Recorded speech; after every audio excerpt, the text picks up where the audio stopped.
Pernah ngerasa nggak sih, kenapa ya ponsel yang dulu pas beli kencang banget, sekarang kok jadi lemot begini? Ini bukan cuma perasaan kamu aja loh. Nah, di sini kita bakal bongkar sama-sama. Apa sih rahasia teknis di baliknya? Dan yang paling penting, gimana cara ngatasinnya? Coba deh ingat-ingat lagi pas pertama kali buka box HP baru. Wih, semuanya serba instan kan?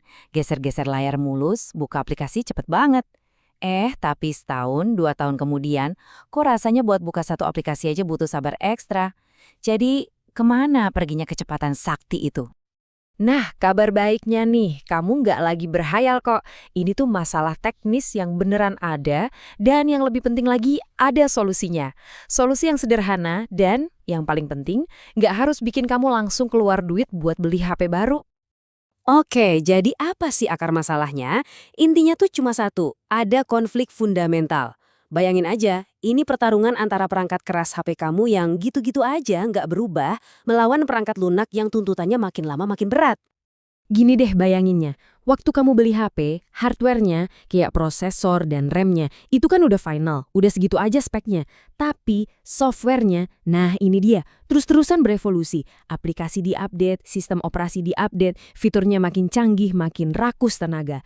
Hasilnya, ya jelas, hardware yang sama dipaksa kerja rodi, ngerjain tugas yang jauh lebih berat dari yang seharusnya. Oke, sekarang ayo kita bedah lebih dalam lagi. Kita bakal kenalan sama 4 biang keladi tersembunyi yang diam-diam bikin HP kamu makin lemot dari hari ke hari. Yang pertama, ini soal keausan fisik. Jadi, media penyimpanan di HP kamu itu namanya non-flash. Ternyata punya umur pakai.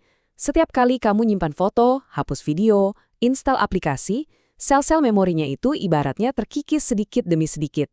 Lama-kelamaan, apalagi kalau memorinya udah mau penuh, proses baca tulis datanya jadi makin lambat. Makanya, buka aplikasi jadi terasa lebih lama.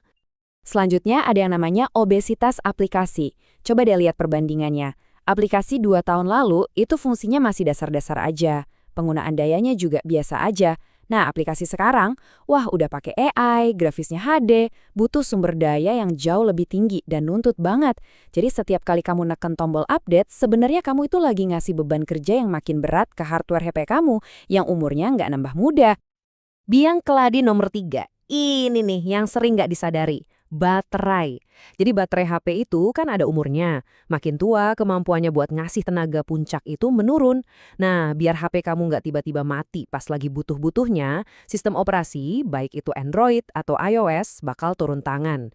Caranya, dengan sengaja ngerem kecepatan prosesornya. Ini namanya throttling. Jadi, HP kamu melambat itu bukan karena rusak, tapi justru karena sistemnya lagi ngelindungin diri sendiri. Dan yang terakhir, tumpukan sampah digital.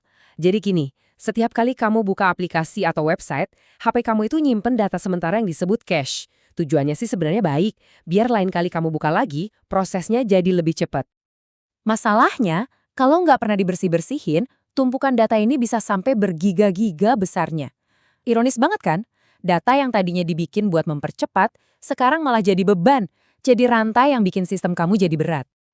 Oke, cukup ngomongin masalahnya, sekarang kita masuk ke bagian yang paling penting, solusinya. Kabar baiknya, kamu nggak harus pasrah gitu aja kok. Ada beberapa langkah praktis yang bisa kamu lakuin buat menyegarkan HP kamu lagi.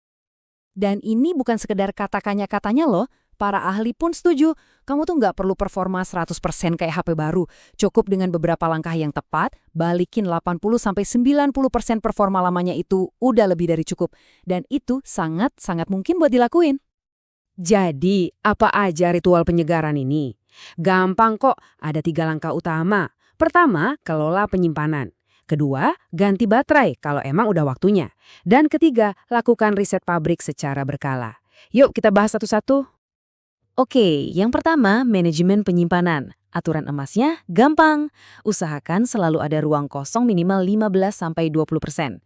Ini bukan angka ngasal loh. Ruang kosong ini ibarat ruang bernapas buat sistem HP kamu, biar dia bisa kerja dengan optimal. Kenapa sih ini penting banget?